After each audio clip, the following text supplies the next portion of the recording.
Hi everyone, welcome back to my YouTube channel. My name is Patricia Chidima, and on today's video I'll be showing you how to cut and sew this elegant dress I wore for the 2 days masterclass with Prudent Gabriel.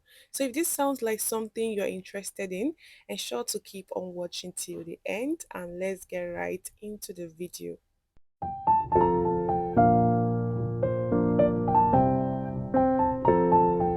So these are the materials I'll be using to make this dress. I have my pattern paper, my thread, my zipper, I have measuring tape, my pattern scissors and fabric scissors. I also have this beautiful fabric that I'll be using for it. It's a Mikado fabric that has this leather-like look. I also have a matching lining, but I ended up not using the lining at the end. I have my pattern curls, so the measurement I'll be using will be listed on the screen right now. And we'll start with drafting the front pattern. So this will be the shoulder line for the front, and this is the center front for this front pattern. So I'll come in from the center front on the shoulder line, and I'll mark our shoulder width, which is 15 inches divided by 2, which gave us 7.5 inches, and I'm coming down by 1 inch for the shoulder slant, and I'm just going to get the armhole or the arm side measurement, which is your bust measurement divided by 6 plus 1.5 inch or 1 inch depending on your body size. So I'm just going to extend the measurement I have there just to get a straight line, just the way I am doing. So I'll extend the shoulder measurements on this line that I just marked just to get a straight line for the armhole or the arm side area. From the shoulder line, I will mark down to get the nipple point, that's the shoulder to nipple point, which is about 10.5 inches. So that's what I'm marking down there, and I'll make it in a straight line when I'm done marking it. I'm using my marker pen to make the line more visible, and this is labeled as our center front, and this line is our chest line, and this is our bust line. This is the waistline for this pattern, and the shoulder to waistline measurement I used for the front pattern is 18 inches. So we need to curve our armhole or the arm side area. So I'm just going to measure what I have there and divide it by 2, and I'm going to come in by 0.5 inch, and on the chest line, I'm going to impute our round bust measurement, which is 36 divided by 4, which gave us 9 inches. So I'm just going to connect it, making that curve, using your armhole curve to connect it just like this. And after connecting this, it's time to impute our dart. So I'm going to come in from the center front by 4 inches and make it in a straight line. The 4 inches I'm marking is a nipple to nipple measurement. That's the bust band measurement divided by 2, which mine is 8 inches divided by 2, which gave us 4 inches. So to impute our dart on the waistline, I'm just going to come in by 0.5 inch on both sides like so, and I will connect it to the bust line just the way I am doing. So that becomes the dart leg for this pattern. So I'm just using 1 inch to create our dart.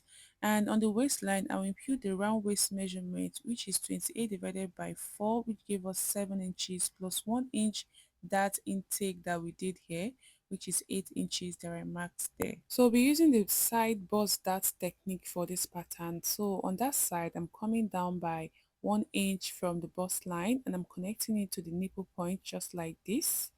And after making this connection, I'm just going to go ahead to use my marker pen to make it more visible for us to see.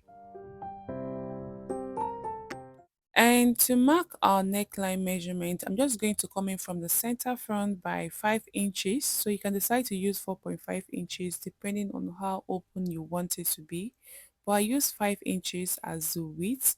And for the length of the neckline, I'm going to be using 7.5 inches because I don't want it so open. Yeah, you can use 8 inches that I just marked here, but I just didn't want it to be so open. Yeah, I want to feel comfortable wearing it, so I ended up reducing the measurement to be 7.5 inches. So I use 7.5 inches as the length of the neckline, and I use 5 inches as the width of the neckline. So I'm just going to make it in a square form or in a rectangular form, just the way I am drawing it or I'm marking it out. And after this, I will then connect the shoulder, that slants the shoulder like this. And we have our neckline right here. And to do our over bust tightening, I'm just going to extend the dart leg to the neckline that I marked, which is 4 inches there. And after doing this, I will go in by 0.5 inch on both sides, or you can just use 0.25 inch on both sides. But I'll prefer you use 0.5 inch because after making the dress, I realized that the upper part wasn't so fitted the way I wanted it. So use 0.5 inch for yours, or you can just use 0.25 inch I used for mine. So after making it more visible, this is what we're going to cut out. But before cutting it out, we're going to close up the side bust darts that we have there. So I'm just going to fold it this way and close it up, then bring in my sellotape to tape it down and hold it together just this way. So after closing it up, you notice that the bust area is giving more room for the boobs to sit in there. So that is just the aim basically. So after this, I'll blend it up just this way that I did, and this is how it came out to be. I'll go ahead to cut it out.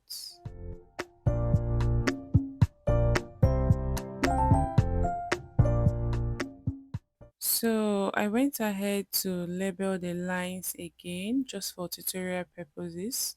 So let's cut the back together. So to cut this back, we're just going to repeat almost the same thing we did for the front. But the shoulder to the waistline for the back will be 17 inches instead of the 18 inches we used for the front. So I'm just minusing 1 inch. And I minus this 1 inch because of the side bust that we used at the front.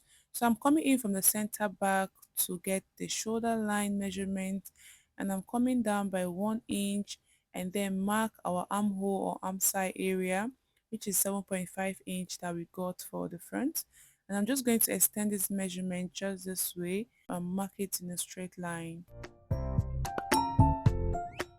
And I'll also extend the shoulder width measurement here just to get that straight line for the arm side. And from the center back, I'll mark in the round bust measurements, which is about 9 inches there, 36 divided by 4, which gives us 9 inches. On the waistline, I'll also mark our waistline measurement, which is 28 divided by 4, which gives us 7 inches. And I'm just going to mark it like this. And for the back, I don't want any dot line on the back, yeah, which is optional. So on the arm side area, I will divide what I have there by 2, and I'll come in by 0.5 inch on that place and connect it like so. So let's mark the back neckline. I'll come in from the center back by 5 inches in width and then slant the shoulder like this. So for the back neckline, you can decide to do what you want or any design you want. So for mine, I did the same neckline for the front, but I came down by 6 inches in length for the back. So I'm just going to extend it this way and make it in that block form. So you can just do what you want for the back. Yeah, you can do a keyhole neckline. You can do a lot of neckline design for the back.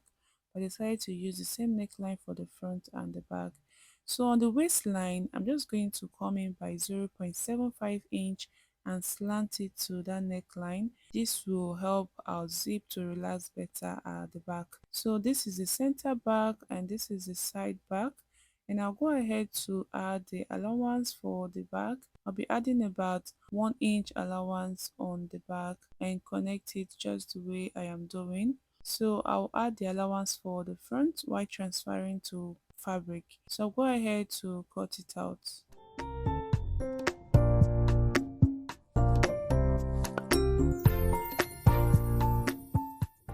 And after cutting, I'll relabel the pattern just the same way I did for the front. And this is the pattern that we just cut out. So I'll go ahead now to transfer this pattern to fabric, adding the necessary allowance needed to make the dress. So this is the fabric I'll be working with, and I'll go ahead to do this off camera. And guys, this is it here when I was done. I added half inch around the bust start area for the front, and I added 1 inch for the side front. So the back, I added 1 inch for the zip allowance area and half inch around the neckline and the arm side area. I cut out lining and stay for this. So for the down part, I went on to cut out material we're using for the down part. So the down part of this dress have pleats around it, just like it is on the screen right here. So to get the length, I'm dropping the waistline measurement to get the length. So I'll mark down the desired length there, which I have 40 there, but I ended up reducing it a little bit. So for the width, I measured out 2 yards of fabric to get the width of this pleat of this dress. So this is it for the front. I went on to iron the stay on it, and we're going to join it just this way, front facing front like so. And this is it here when I was done joining it. I also did the same thing for the lining piece.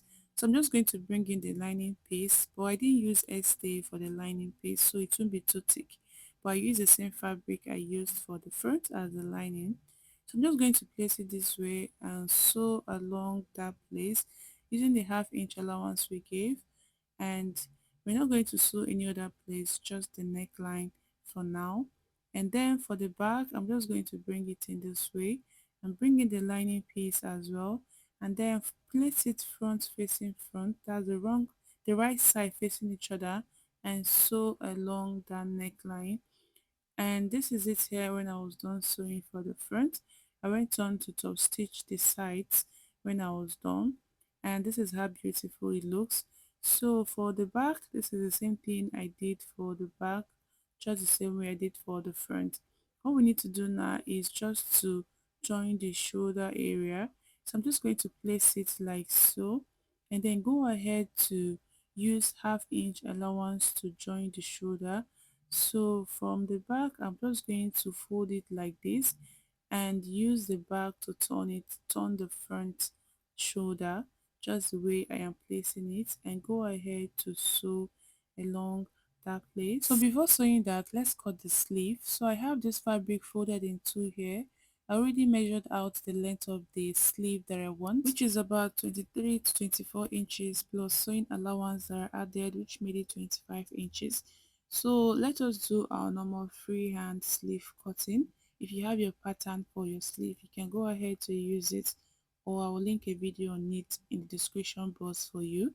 So I'm just going to come in from that place by 2 inches or 2.5 inches, and I'm just going to come down by 3 inches or 4 inches, and then on that line I'm just going to mark our round sleeve measurements plus the allowance needed to make the sleeve, and then I'm just going to make a curve just this way, and I'll measure 12 inches or 13 inches downwards, just your elbow area, and measure out the measurement you have around your elbow, and to the wrist I'll measure what we have, which is 8 inches divided by 2, which gave us about 4 inches plus the necessary allowance, and I'll just go ahead to cut it just this way.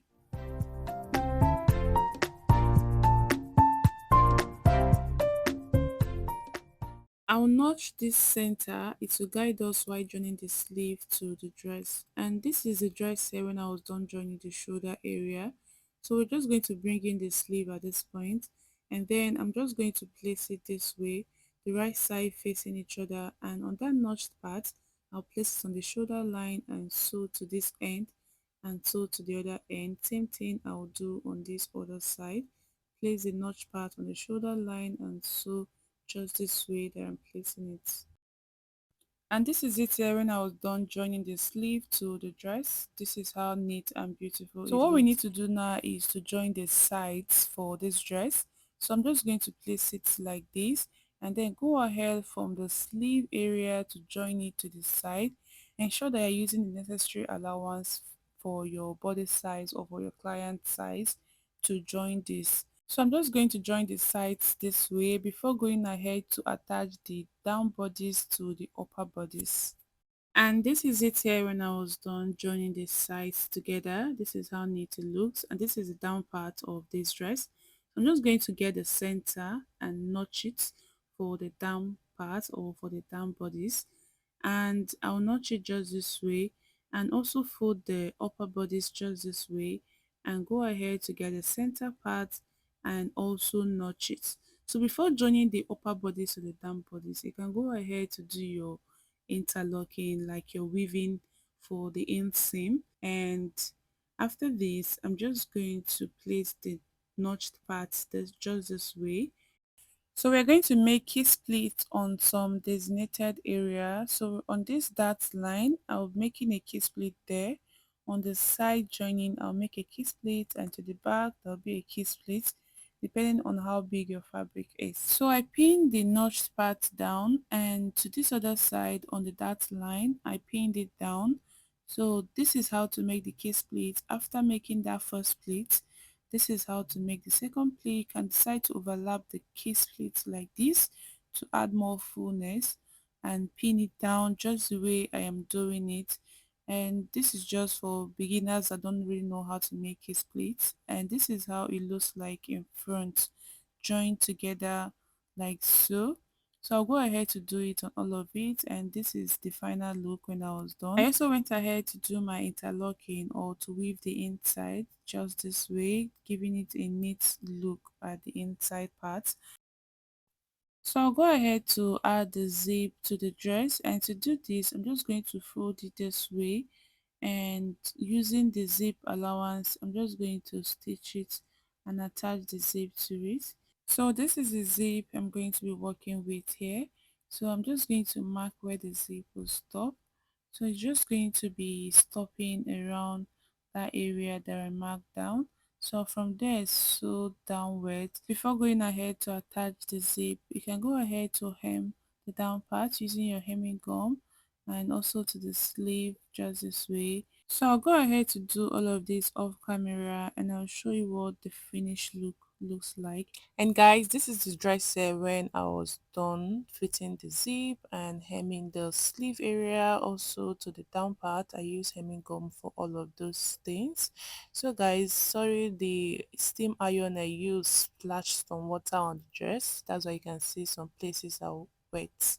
So this is the zip area, looking all nice and well relaxed. So don't forget to like, share, leave a comment below for any question, and subscribe to this channel for more tutorials like this. And guys, I will see you all in my next video. I'll also go ahead to put the beads or the stones along the neckline down area. And bye guys.